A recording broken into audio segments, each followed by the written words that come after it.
Fast at the start, fast downhills, and cannot catch back up.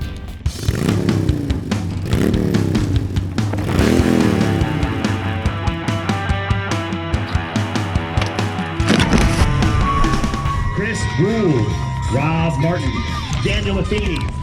Gentlemen, we have 1 minute until the race of your 4-lap race. 30 seconds. 15. All right. There you have your 20 to 24 class. 21 riders taking the line, storming up the hill here in the Crawford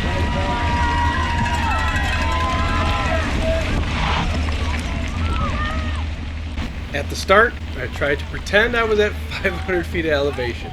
As you can see, very quickly I found myself at the back of the pack with the leaders shooting up the mountain like they were at 500 feet. I have never done a race effort at this elevation. My lungs hurt and my breathing was not able to keep up with the demands from my body.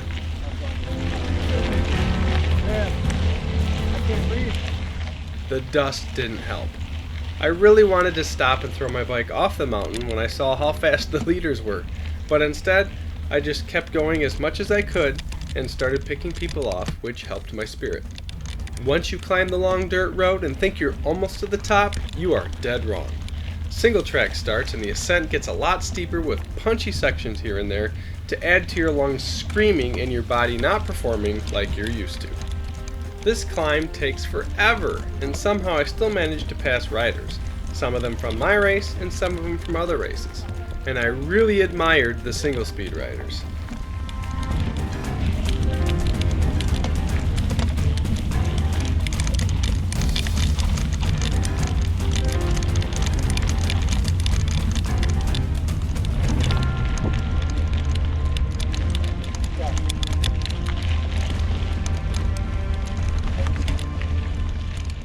Finally, the course takes a turn down the mountain, and this is where the fun begins. I kind of figured everyone would be flying down the mountain, but I guess I was wrong and I still ran into some traffic going down that I had to pass, especially in the really fast section.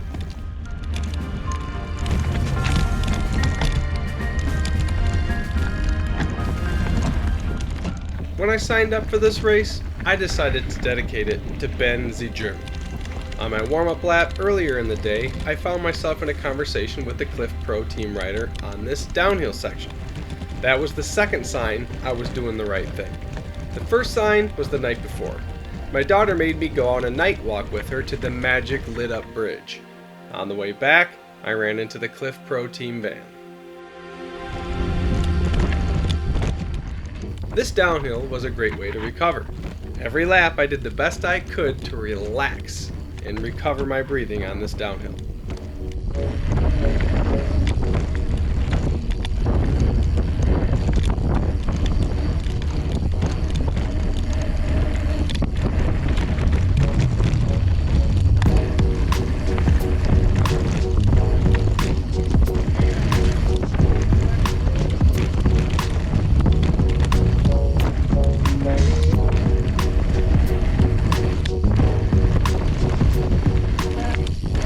This poor guy doesn't get unclipped, and I drop my chain.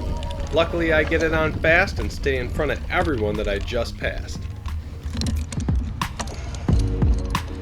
So,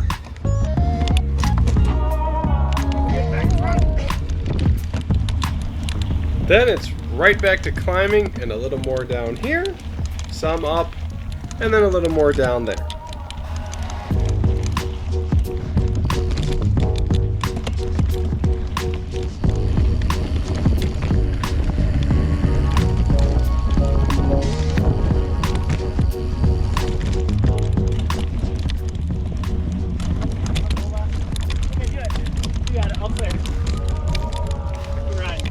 I continue to pass riders and feel okay.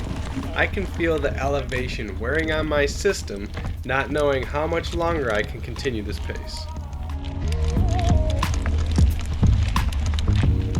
As I approached the rock garden, I wanted to send it good on my first lap, but I caught someone just before that wasn't going as fast and didn't give it a full send. As the race went on, I am not sure I'm going to be able to full send this.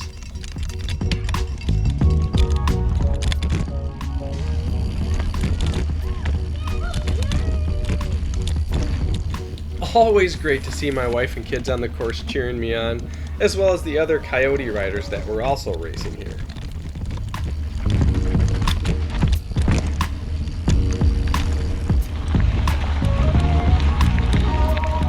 As I finished my first lap, I felt alright and I wanted to pick off any riders that were in front of me before the climb again, because on the second lap, we started up a narrow single track instead of going up the long wide road. Rob Martin is going to race Rock Road. My Coyotes!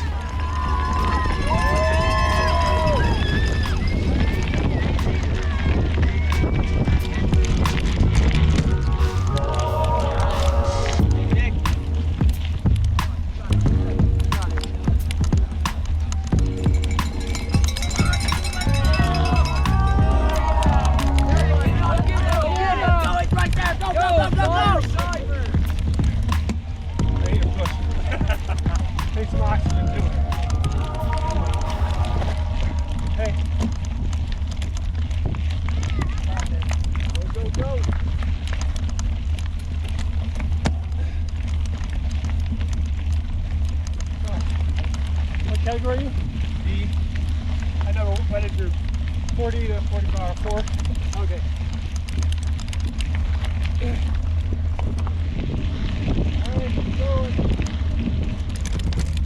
The climb on the second lap felt a little harder than expected. I realized my body was not going to be able to keep up this pace. I pressed on despite the thought, and I had to dig deeper.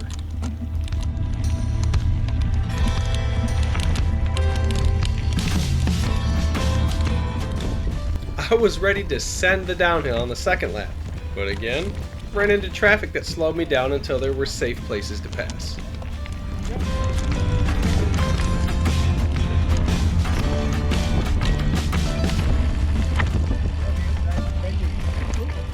This was the first time that I was passed in the race since the start.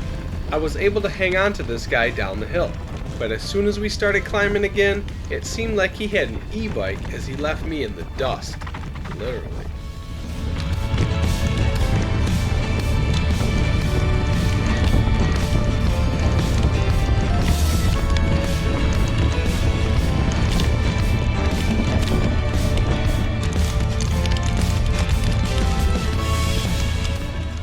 This Rudy climb was another part of the course that became tougher as the race went on. I was able to clear this Rudy section all 4 times.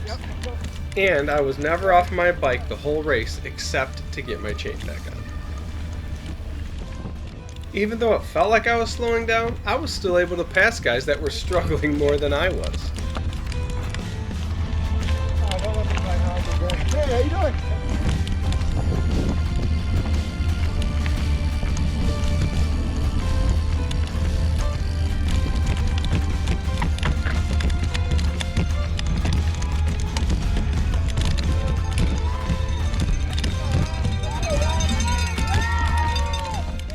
Nothing like sideline support to keep you going into the third lap as I tried to stay on the gas.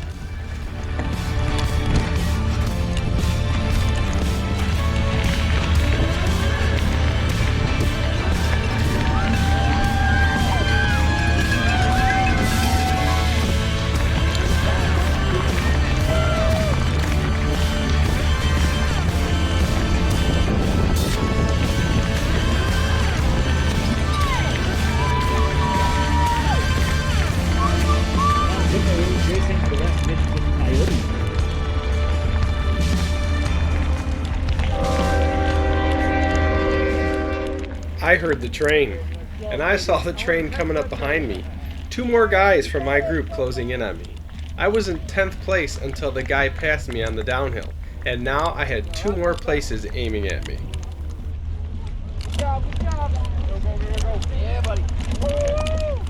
I felt the pain. I felt the body shutting down. My head was telling me to stop right here, lay down on the road, and take a nap.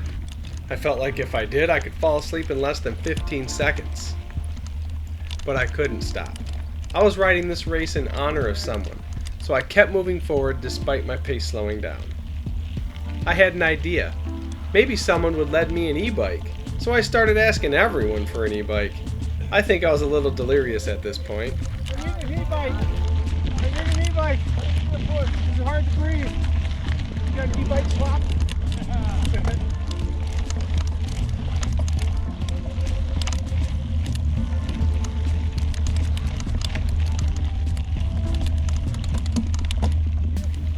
got an e-bike I can swap to? No, you got to. Oh, this thing's gonna suck on the last one. It already sucks. Yeah. I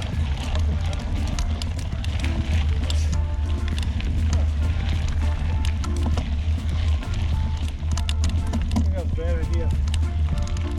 It was a bad idea to pass this guy on the climb. It zapped my body again and I felt like I could lay down for a nap. Thankfully, I was close to the downhill. It was on this lap that I realized the energy it takes on the downhill to get through the rough terrain, and also not to jump the humps on the trail because there were plenty of those. Going as fast as we were down in this section would lead to a crash with the constant jumping, so you had to work to absorb or scrub all the little humps that wanted to send you flying.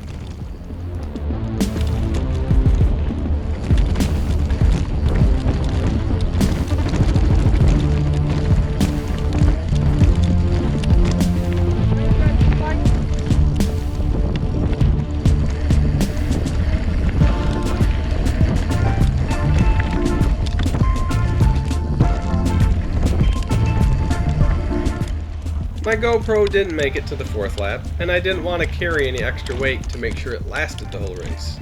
The 4th lap, I was in survival mode anyway. I just needed to get to the finish line. The rock garden section was done by avoiding most of the rocks, taking slower, safer lines. There was no sending going on. When I did finish, the announcer said something like this: "And coming in 13th place is Rob Martin from Spring Lake, Michigan. You realize they don't have mountains in Michigan, and they're around sea level." It was when my wife told me this, it really made me proud to come and race above 9,000 feet. It made me proud to finish the hardest 21-mile bike race I've ever done in honor of Ben, the German. I can't thank my family and friends enough for the support on the course and encouragement. I don't think I'll race up in the rare air again, unless maybe I live above 6,000 feet and I can train around 4,000 feet. What do you think? Should I give it another go? When I finished this race, I was completely deprived of oxygen and glycogen. When my wife told me what the announcer said, I teared up. When friends came over to say great job, I did the same thing again and teared up again. My brain was so deprived, I was an emotional wreck. Kudos to anyone that finished their race in this elevation. Let me know in the comments below if you plan on or have ever raced the USA Cycling Mountain Bike National Championships. If you have, how did you finish? If they move the race to a more reasonable elevation, I'll give it a go again in the future. I'll have a link in the description to some cool bike books that I've read and to the GoPro I use. If you like bikes, help support the channel and grab some bike stickers. I put them on my vehicles. Also look in the description below for my ebook, Getting Started in Mountain Biking in the First 90 Days. It'll make your life easier. Stay tuned for more epic bike content in the coming videos, and don't miss out by subscribing and clicking that bell so you get notified when they are released. Click on one of these videos to continue your bike journey.